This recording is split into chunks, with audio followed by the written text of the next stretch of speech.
And welcome back to some sort of the Cool Your Jets podcast. We host Ben Blessington and Michael Nania.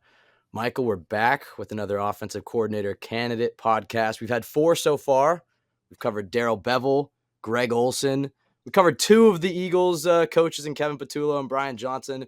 And then, Michael, yesterday you did the solo pod covering Nick Caley. Apologies. I'm in the middle of a move and didn't have my mic cord. So thank you, Michael, for doing that pod solo.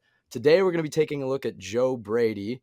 Joe Brady, he's an interesting guy in the sense that 2 years ago, he seemed like a rising star in the NFL, that he was going to be a future head coach. In fact, he was getting interviewed for head coaching spot. Michael, did he get interviewed for the Jets head coaching spot? He did. He did, Yeah. yeah. I mean, 2 years ago, we did the same exact thing, but looking at him as a head coach candidate. So here we are now. Yeah, he got his start in the NFL in 2017 under Sean Payton as an offensive assistant for the Saints.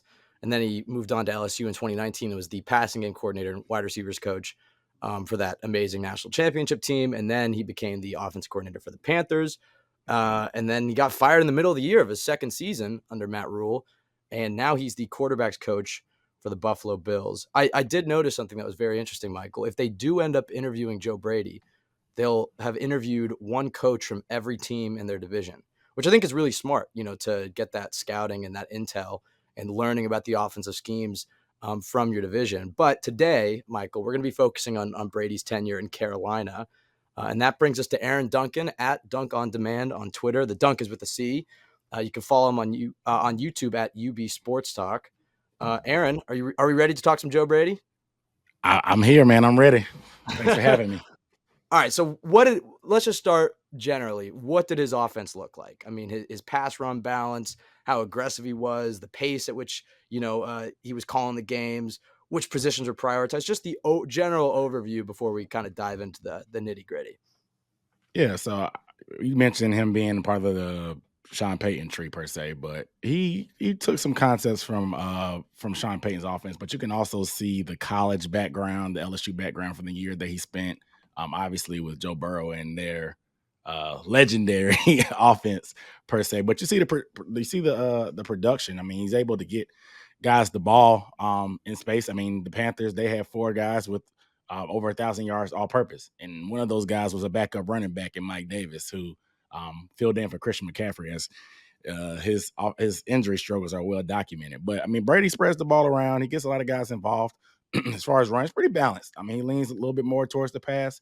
It kind of depends on who's the quarterback, but we had Teddy Bridgewater at the time, so he wasn't really afraid to sling it with Teddy Bridgewater. And the only, I guess, gripes per se was the red zone. There were some struggles in the red zone because, like I said, we had those 4 guys with 1,000 yards, but the red zone percentage just wasn't up to par what you would expect with the amount of guys that we had with that amount of putting up those kind of numbers. So Brady, he's an interesting, intriguing guy. I kind of felt like he was scapegoated a little bit per se, but we can get into that a little bit more later. I'm not mad at his offense. I mean, it was his first year as an offensive coordinator, actually calling plays. I think people kind of forget that he didn't really call plays at LSU. They kind of did a collaborative approach. He was the passing game coordinator, but first year calling plays is a little bit different per se, especially in the big leagues with the NFL. But I like some of his concepts. I think the lack of experience was probably the biggest thing that did him in, because you asked about just some of the procedural stuff. We were up against the play clock a lot, and I don't know if this is a difference from being up in the box and having to get those calls down and then getting that signaled in, but constantly we were up against the play clock. Constantly we were burning timeouts, trying to get in and out of the huddle. And that's just something you would expect probably from somebody who doesn't have that experience of getting things buzzed down, getting it to your quarterback coach or whoever is signaling in plays, and then getting it into the guy or getting into his head or whatever, any kind of adjustments at the line of scrimmage. Because he gave a lot of free reign to Teddy Bridgewater at the line of scrimmage, and that's some of the stuff that kind of took a little bit more time as well. So I just think there was some promise, but I just from things that come with experience, he was lacking, which is what he was. He was 30 years old when he was offensive coordinator there. So kind of a mixed bag. Yeah, I mean, and now you see what Teddy Bridgewater hasn't really been able to do in Miami under a great offense and Mike McDaniel. I mean, I think that season under Joe Brady is really impressive, but it's interesting you talk about some of those procedural things that we don't really think about as fans. in terms of why he may have gone from somebody who's getting head coaching interviews in the offseason to fired in December. I mean, there are things inside of a building that fans aren't privy to. And do you think that is the reason, or do you think he was just kind of a scapegoat? I mean, what happened? How did he go from head coaching interviews in January to out of a job in December? Yeah, like you said, he interviewed with the Jets. He interviewed with the Falcons within our division. And it's. I think obviously we know the trend of the any coordinator that's called plays or work plays under somebody that's less than 40 years old that has a quarter zip, they're gonna get an interview just because that's just the way the league is trending now. So he was an intriguing prospect at the time, but yeah, it's a crazy fall from grace to be a potential head coach to fall in there. The Matt Rule experience was not the most ideal circumstances to be under, especially from a guy who doesn't have that much experience, like I said, as a play caller in general. I personally don't think Joe Brady was a Matt Rule hire. I think he was a sexy pick at the time because David Tepper, he was trying to put his fingerprints on the program and he saw where the trends of where the league was going. So he wanted to get the next hotshot guy. So he went down to the college ranks and got a quarterback. I got a coordinator that was 30 years old. And that's a big jump to go from college to NFL. So I think there were some growing pains that there wasn't really an offensive infrastructure of coaching to really help him develop in that way. And Teddy Bridgewater actually went on record in the offseason and said that, hey, the way that Matt Rule kind of operates, Joe Brady's not really going to be able to develop the way he should as an offensive coordinator. Teddy Bridgewater put this on. This is the year after he left. He went on, I think, Patrick Peterson and Darius Butler's podcast and kind of said it. And it kind of took a lot of people back because he just talked about how the way Matt Rule did things was not really the way that he's seen. And Teddy Bridgewater is coming from being with Sean Payton. He was with the Jets with you guys. I mean, he's been around. He was in Minnesota. So he's seen what coaches do, like the experienced coaches do and how they operate. But it was just a little bit weird being under Matt Rule, I think, for Joe Brady. And I talk about the red zone struggles, but then Teddy Bridgewater comes out and says they only practice red zone on walkthrough practices. I don't understand how you're supposed to improve or how you're kind of handcuffed as an offensive coordinator. And he, like I said, he's not a big. I mean, he's still inexperienced. So him pounding the table or saying whatever, I'm not sure what those conversations were, but I still think that there was less than ideal circumstances. And the way he got fired was just pretty much messy. Like everybody remembers Cam Newton coming back. The Cardinals game. We ended up having a bye week after, a couple weeks after, and then he had Joe Brady cramming, spending all nighters with Cam Newton, trying to get him up to speed to be our quarterback. Meanwhile, all the other coaches are on vacation; they're taking their time off away, and then after the bye week's over, Joe Brady gets fired before the next game. So it's just you have a guy pulling all nighters leading up to a certain game, and then you fire him before he even gets a chance to reap the benefits of that work. So it's just a toxic situation with Matt Rule, and I'm not saying that Brady's just a huge victim, but I think as a guy that needed experience and needed developing, Matt Rule was not the guy because he didn't have experience himself. He was learning on the fly as well. So it just didn't seem like ideal circumstances for a guy that is inexperienced to be able to develop as a play caller. Yeah, and it's interesting to hear Matt Rule's role in that because at this point, some of the candidates that we've discussed for the Jets so far, they all kind of have that in common to where some of them have been under head coaches who weren't the greatest. I mean, Darrell Bevel was under Urban Meyer in Jacksonville. And Matt Patricia before that. Greg Olsen with Josh McDaniels. So sometimes that can happen. And it's not to, pin them as scapegoats and say that they're free of blame. But sometimes, the head coach you're under, especially, as you said, for a very, very young coordinator and Joe Brady, it's not the most ideal situation. But I want to talk more about the scheme and some of the things that Brady was trying to accomplish on the field. I am hoping Jets fans are still listening to this because you mentioned red zone struggles multiple times. That's probably the first criticism Jets fans would have for Mike LaFleur. So hopefully they're still into Joe Brady at this point. But let's talk about the passing game. Looking at what he was trying to accomplish through the air, what were some of his priorities in the passing attack, some of his go-to concepts? What did that passing attack look like with him?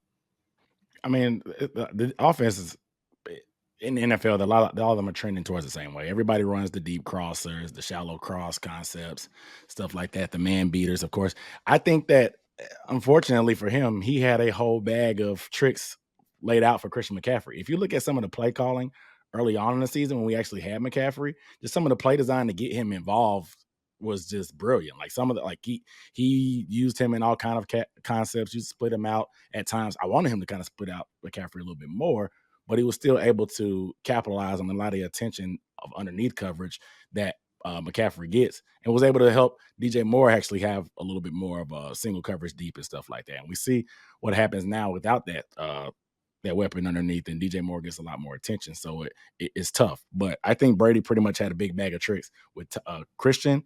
And so once that kind of was out of the fold, it took him a little time to adjust. But like I said, even Mike Davis ended up with 1,000 all-purpose yards. And with the speed that we had with DJ Moore, Curtis Samuel, Robbie Anderson at the time, I thought he did a good job of being able to stretch the field as much as possible, especially with a guy like Teddy Bridgewater, who's not known for his deep ball. But obviously the like I said, the shallow cross, the deep crossers,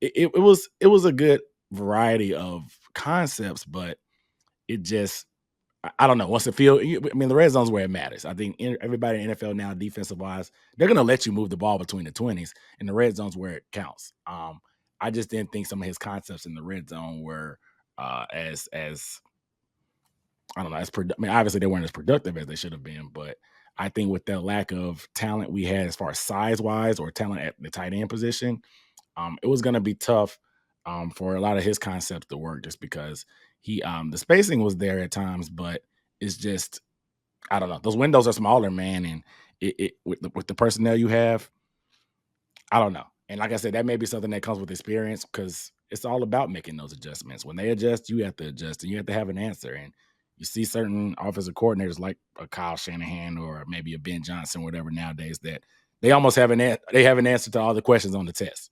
And that comes with experience at times, and just kind of knowing your personnel and being able to maximize it. So, I mean, long story short, I guess he was able to take advantage of the speed we had per se, but sometimes it takes a little bit more in the red zone, like I said, when things are a little bit tighter.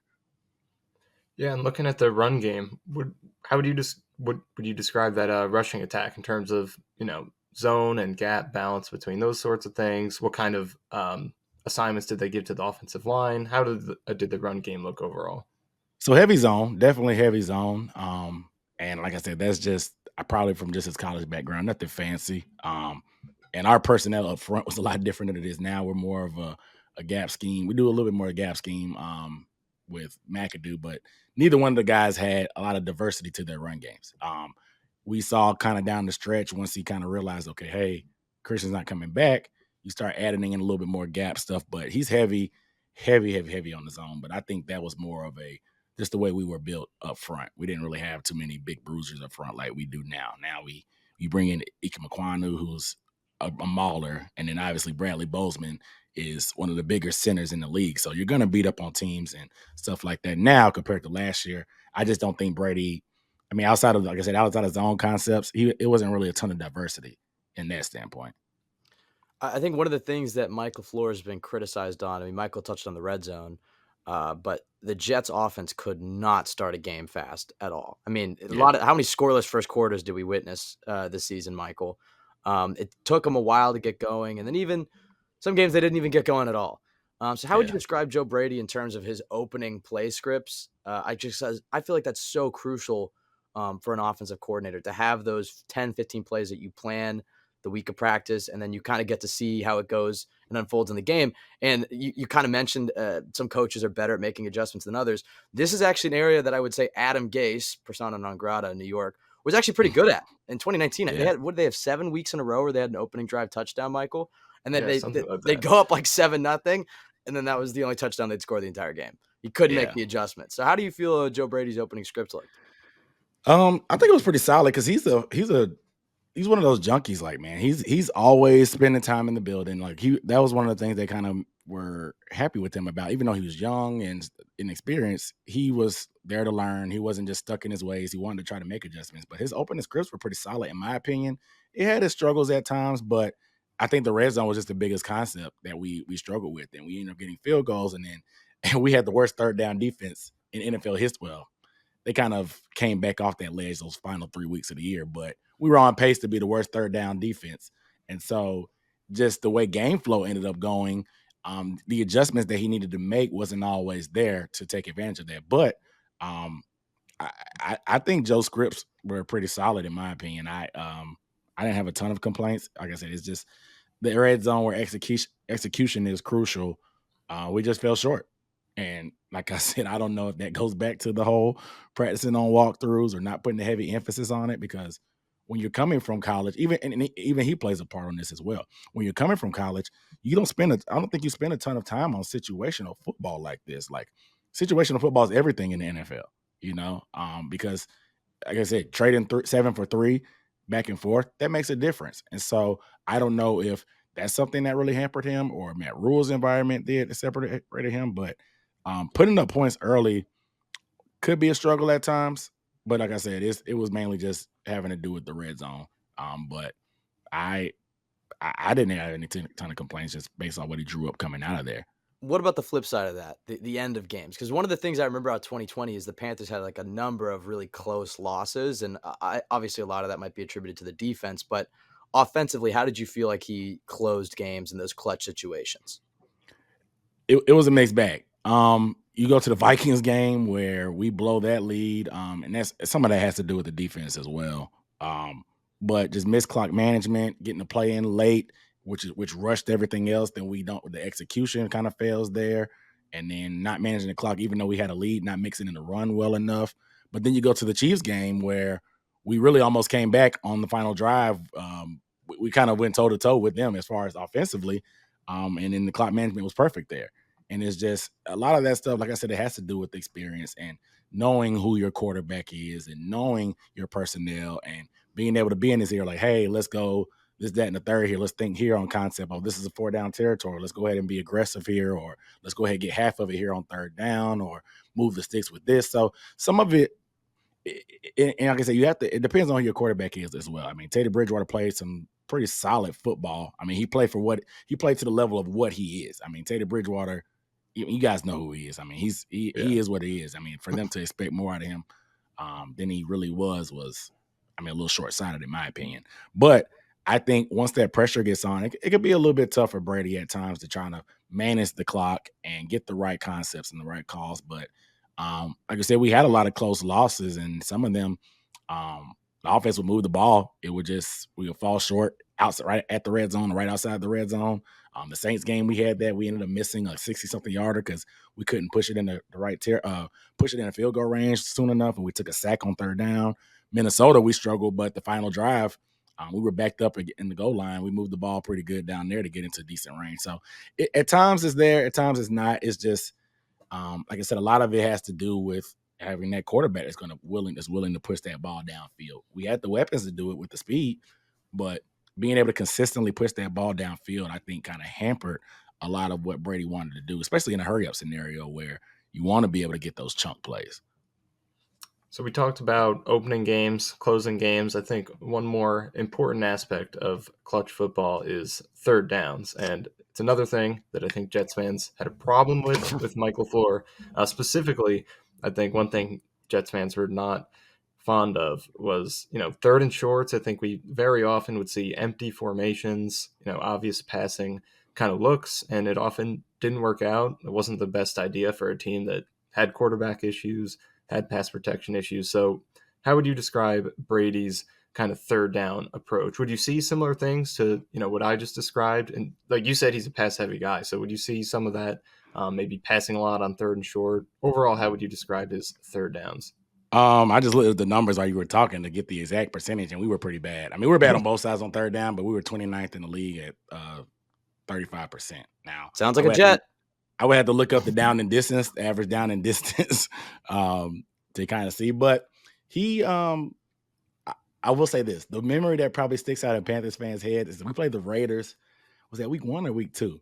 But it was like 3rd and short, 4th and short, and like, okay, obviously you got Christian McCaffrey, one of the best running backs in the NFL. No, he's not a bruiser, but I mean, you hand it off to the fullback and he gets stalemated on 4th and short.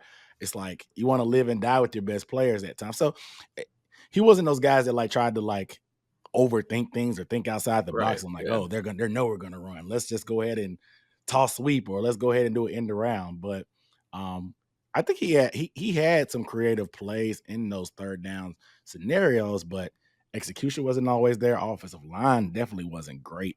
Um, and it did leave some to be desired. Obviously, the numbers speak for itself, but like I said, it's a lot of it probably just has to do with experience as well. I mean, I hate to keep harping on the same thing, but I just think when you see a lot more defenses or a lot more, you're in a lot more of these scenarios or gotta have it scenarios.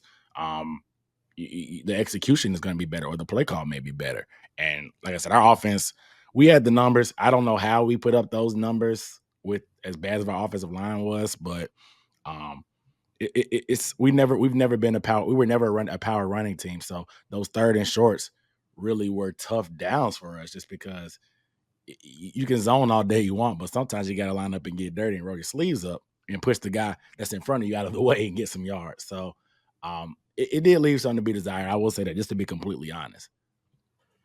You mentioned Teddy Bridgewater and how it seemed like they got the most out of him in that 2020 season. I mean, as it stands, it's probably maybe his best season in the league so far. But overall, how would you describe kind of the relationship between Brady and the talent on the roster? Did he get the most out of it? Do you think the talent held him back a little bit? Overall, I guess, how would you say the production the Panthers got overall offensively kind of compared to what you would expect based on the talent they had? Yeah. I think he I think he kind of went above and beyond as far as yardage. The points is where it kind of Right. sandbag, because coming into that year, remember, a lot of people didn't. I mean, a lot of people didn't see Robbie Anderson as more than just a deep threat. I mean, you guys know Robbie very well. I Yeah. mean, this guy gets 1,000 yards and gets a double-digit $1 million contract. Mike Davis, nobody. I mean, I'm a South Carolina fan, so I know Mike Davis and know what he's capable of, but he ends up getting 1,000 all purpose himself in a backup role, not even being the full-time starter.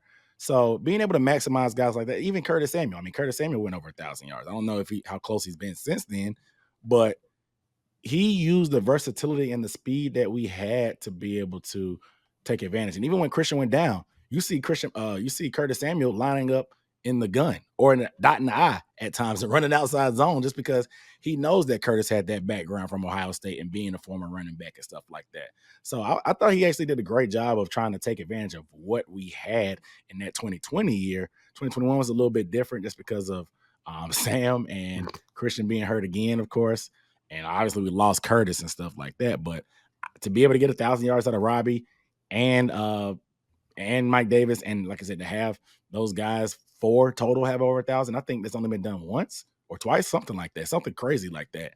Um, I don't think you can argue with the yardage production. Like I said, it just goes back to putting up the points, putting up 6 instead of 3.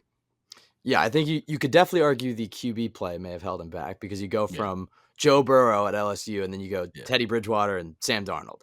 yeah. What do you think? I mean, obviously, maybe the answer is Joe Burrow, but what would the ideal quarterback look like for a Joe Brady offense? I mean, is there really an ideal fit, or do you think he's more the guy to just take, let's say the Jets go and trade for a Derek Carr, or hell, maybe they trade for Lamar Jackson, or, different types of quarterbacks.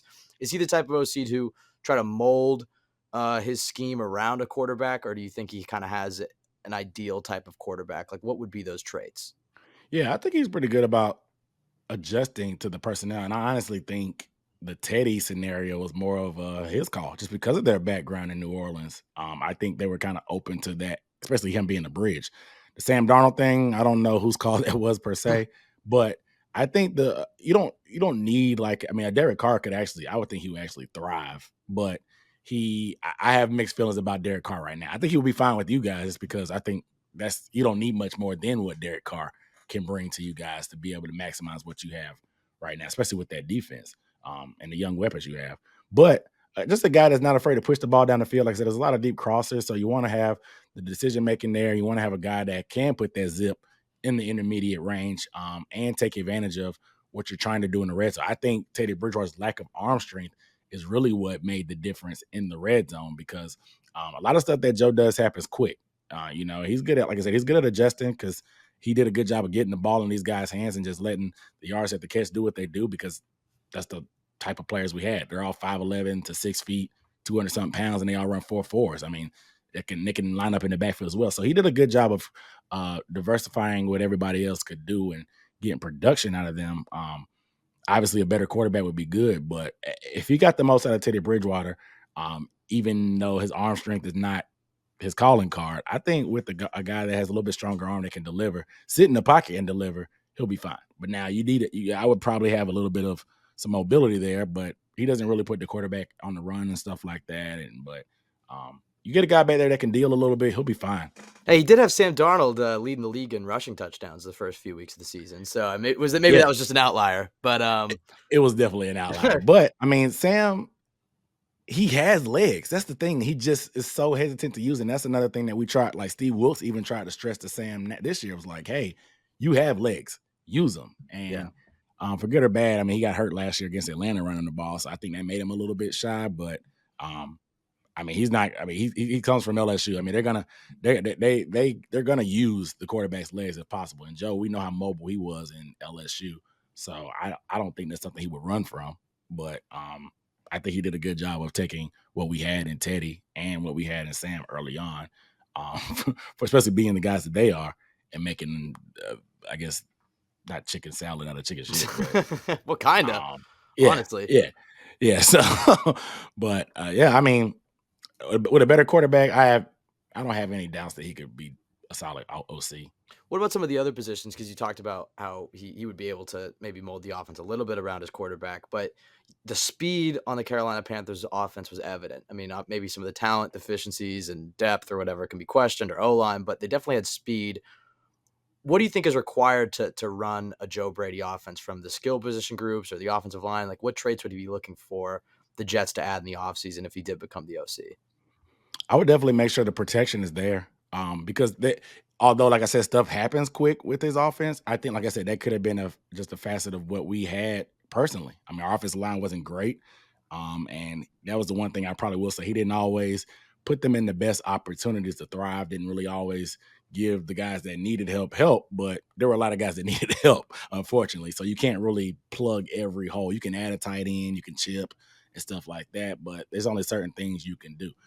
All that being said, I think with that, like I said, with the speed that we had, he's able to stretch the field, and you just give some guys some time, because some of these deeper concepts that he did run, they take a little bit of time to develop. But you're getting a guy as fast as Curtis Samuel over on a deep cross behind the Mike backer going from sideline to sideline. It's going to take a little bit of time to develop. So you're going to need protection, and I thought that was one of the biggest things that really hurt us last year. I'm glad we ended up addressing the offensive line, because that was huge, eventually, per se. But I think it's going to take time, unless you just have a quarterback that's going to be the Joe Burrow that's going to run around and buy time when you need to, or it doesn't have to be not a statue, but just somebody that can actually get out of the pocket and make plays outside of the pocket.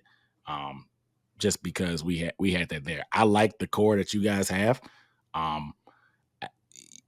I feel like you guys are one of the closest things to being the quarterback away. I mean, I think I don't have to tell you guys. I mean, y'all are in the trenches. You know, I'm just outside looking in, but I don't think, and I don't know how you guys feel about LaFleur. I'm just my perception. I guess it seems like his market may be decent. So I don't know if it was fully just all his fault or more so the quarterback's fault. But I think if you can get a guy in there and get a quarterback that you like I said, with some poise, that can sit in the pocket and deliver, you'll be fine. And I'm not gonna bang the table for Joe Brady, but I just don't think the rep that he got from what happened in Carolina, I think it was a little misguided. I think he was in over his head, but he didn't hire himself. I mean, if you have a dream of being an NFL coach, I don't know why you would pass it up. You know, especially when they're bringing in a quarterback that you know. Well, and look what happened to that LSU coaching staff after he left too. Exactly. It really had no choice. Yeah, I mean, that he got out at the right time, to be honest, even though it didn't work out so far in the long stream. But I think him being a quarterback coach now, honestly, I would like him to have another year before being an OC. I feel the same way about Ken Dorsey before becoming a head coach as well. But I think him going back into the ranks of being a quarterback coach was better for him, just to be able to have that experience there, because I thought he may go back to college and be an OC, but I don't know, making that jump back up would have been ideal for him. And I think he always had NFL ambitions. So I think I think honestly another year would be good for him to be another quarterback coach, and then take that next step to OC again. But I always thought experience and the coach, as in Matt Rule, was always going to hamper what he could do in Carolina. Yeah, and I mean, to go back to what you said about LaFleur, and there are a lot of similarities here in terms of experience and all that, because, the Jets had a rookie head coach, they had a rookie quarterback, and they also brought in a rookie OC as well, and we saw some of the negatives of that. But at the same time, like you said, I think, from our perception, I think it's kind of mixed, because it's hard to justify 3 straight games with no touchdowns at the end of the season. But I mean, both of us watch a lot of film, and when you watch it, there are definitely a lot of open receivers that were just missed by poor quarterback play. So there is an element of scapegoating, I think, especially considering the Rams' interest. But I can see the similarities between the two. But wrapping up on Joe Brady, just a couple more here. I want to know about him off the field. Whatever you could tell us about that. Are there any stories you could tell us, how the players relate with him? Do you know anything about his reputation off the field and kind of how he coaches? I know you said he's very, very much a guy who grinds, is very committed and all that. So what can you tell us about what you know about him off the field? I mean, not a ton, because he keeps a lot of things close to vest. Yeah. And if you follow him on Twitter, literally the only thing he tweets out Want is to know? 1-0. Yeah. Literally the only thing he tweets out is 1-0 when they win or whoever. But that's just the kind of the guy he is. Like I said, he's a 30. He's probably what, 30? I think he's 33 now. 33, yeah. So I mean, he seems like a pretty chill guy. I know Panthers fans always like to talk about him because he always came to the game in the freshest Panthers gear that wasn't even on Fanatics or NFL Shop. And they always talked about the fade he has because he's young. I mean, so he's a little bit different from the other type of coaches. But there's not really a ton about him off the field. Like I said, I talked about where Teddy was really complimentary of him, and Teddy really kind of took up for him. Teddy was like, he thinks Joe Brady has potential, but with the scenario that he was in, he didn't think he could get to the potential, to the level that he was capable of. And I think that says a lot. Obviously, him and Teddy have that background, but I don't remember hearing any complaints from players per se about the offensive coordinator or anything in that. Like I said, he put in that extra time. He was a lame duck OC, and he put in all that extra time with Cam Newton just to get fired. And so he took that in stride. But I would love to actually hear him open up about how he felt about the experience. But he's not the type of guy that will ever probably go on record to say anything of that. Even if he ever goes on record about anything, he'll never throw anybody under the bus. He always takes responsibility for stuff like that. And that's what you want. You want that accountability. You want a guy that's going to stand there and take whatever shots are coming, because being a coordinator is tough. And the fans, if they like the head coach, they're going to point to the coordinators. I mean, the coordinators, the quarterback, and the offensive line are kind of the biggest for the common fan of what they're going to blame. Yeah. And so he took the criticism as it came, and he never really, like I said, he never ran from it for sure.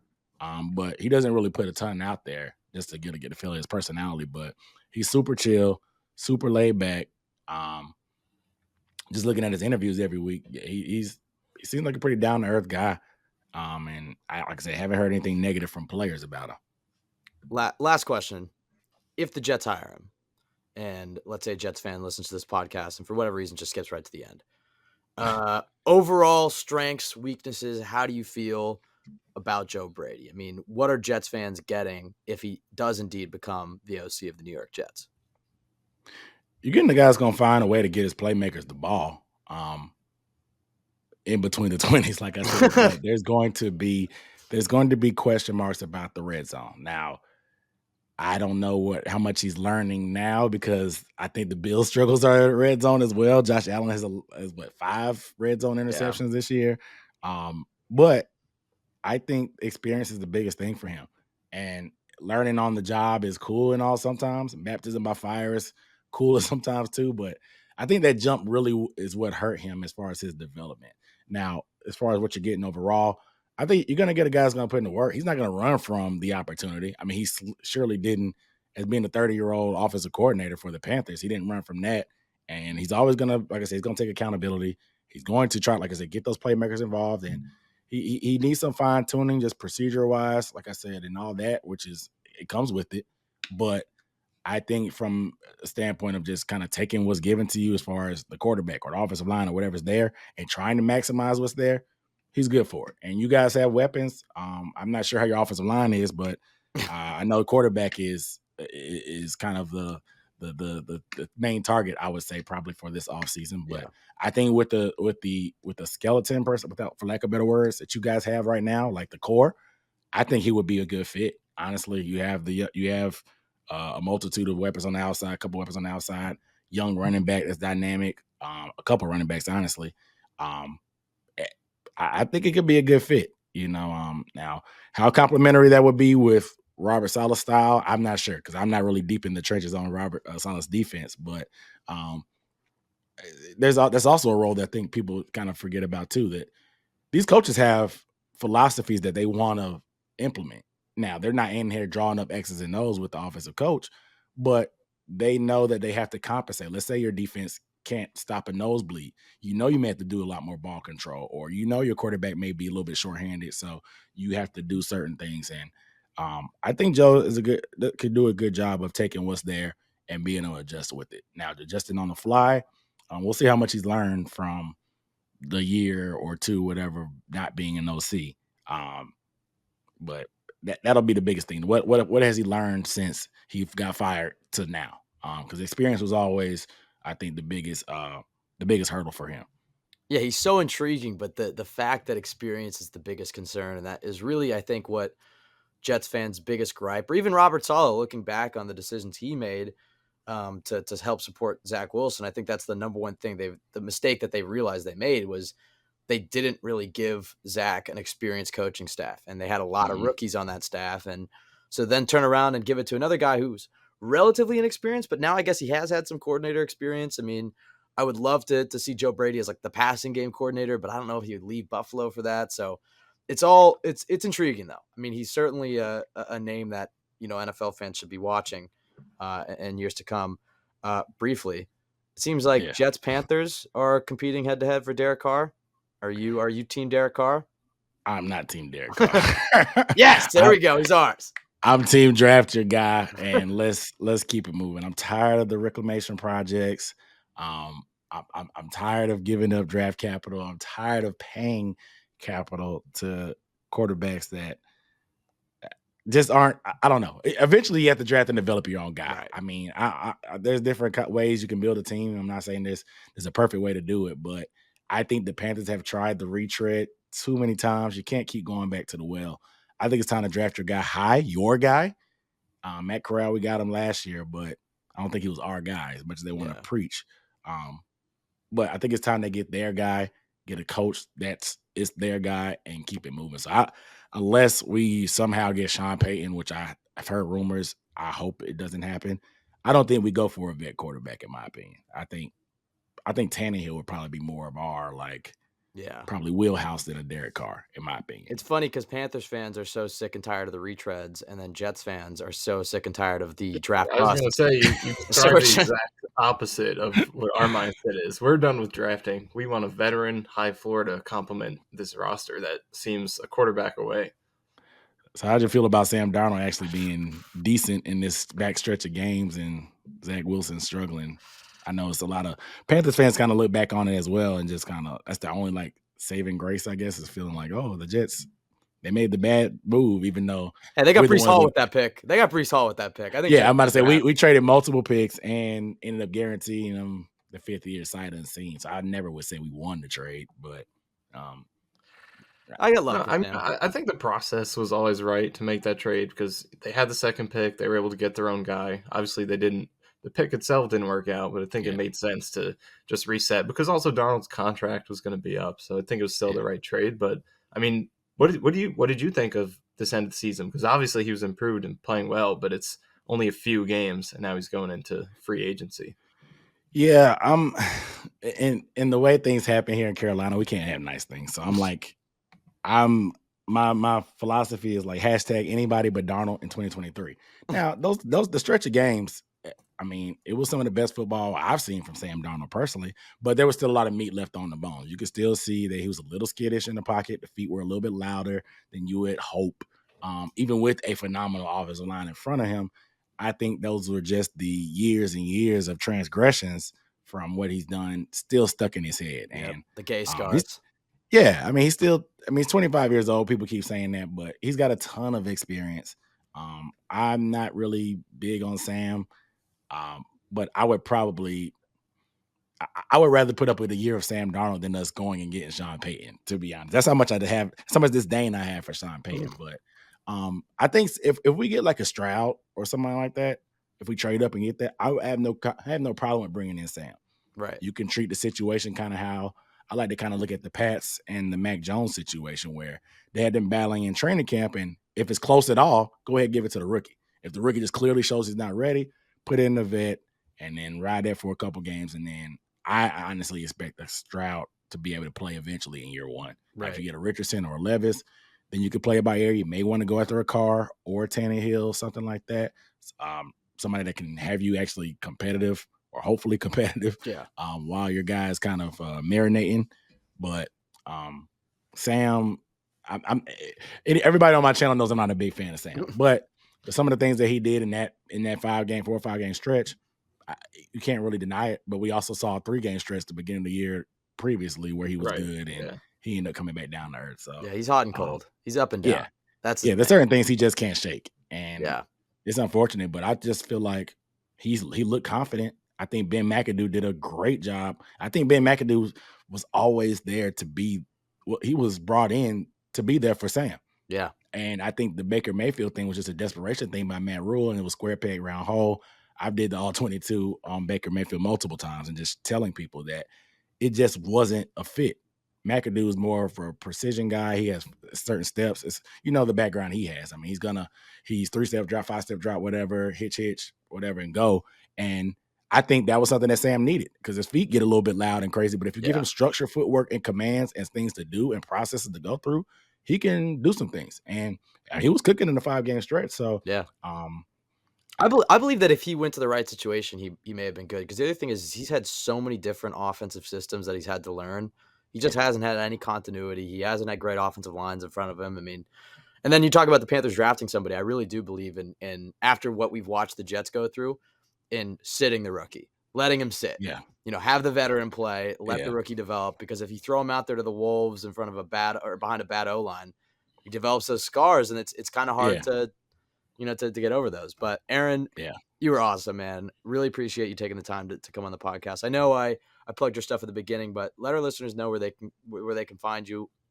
I mean, I think with this series, we're always just trying to find like the smartest football people to talk about these, prospective candidates, and you're another great smart guy to follow on Twitter. So where can the listeners find you? Yeah, on Twitter, you can find me at Dunk on Demand, DUNC on Demand. If you just search my tweets for Joe Brady, you'll probably find some interesting thoughts. And I put some clips and stuff up there every so often too, just to give you some evidence of what type of stuff that we did that year.